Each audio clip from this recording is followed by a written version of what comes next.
Au pied de la colline des Mamelles et de son phare, connu de tous les Dakarois, le début d'une brèche dans la roche volcanique. C'est quand même déroutant, ça là. Mamadou Mignane Diouf du Forum Social, une organisation de la société civile, constate les dégâts. Ils sont maintenant pratiquement à 300 mètres du sommet du phare des Mamelles.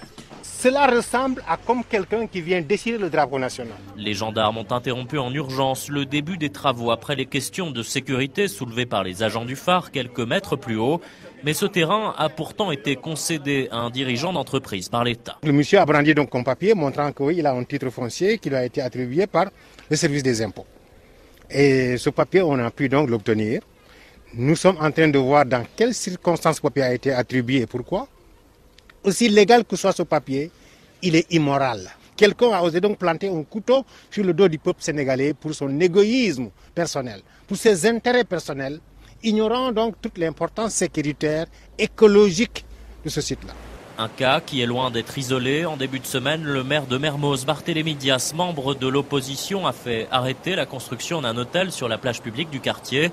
Pour lui, l'État est directement responsable. Ce qui se passe aujourd'hui, c'est qu'on assiste à des attributaires de ces assiettes foncières qui se débrouillent avec la complicité de certains fonctionnaires véreux. Voici le scandale qu'on dénonce aujourd'hui. On vit dans la République des copains et des coquins. Donc c'est une bande de personnes, les mêmes, bien sûr, des privilégiés de la République qui se partagent le foncier sur le dos du peuple sénégalais. Et c'est inadmissible, à la limite, c'est criminel. Abdou Karim Fofana, le ministre de l'Urbanisme, assure qu'un projet de loi sera bientôt mis sur pied. Avec une option forte de l'État, sauvegarder le littoral. Et il faut revenir maintenant à l'orthodoxie.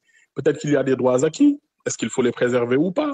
Est-ce qu'il faut revenir dessus? Il y a des zones qui sont non occupées. Il faut, de façon définitive, les sauvegarder, faire en sorte que ce soit gardé pour le public et que le Sénégal s'en sorte avec une doctrine en matière de gestion du littoral et que nul n'en ignore. Le ministre qui prévoit également de faire aménager la corniche donnant directement sur l'océan afin de limiter l'appétit des promoteurs immobiliers. William Delesso, Dakar, RFI.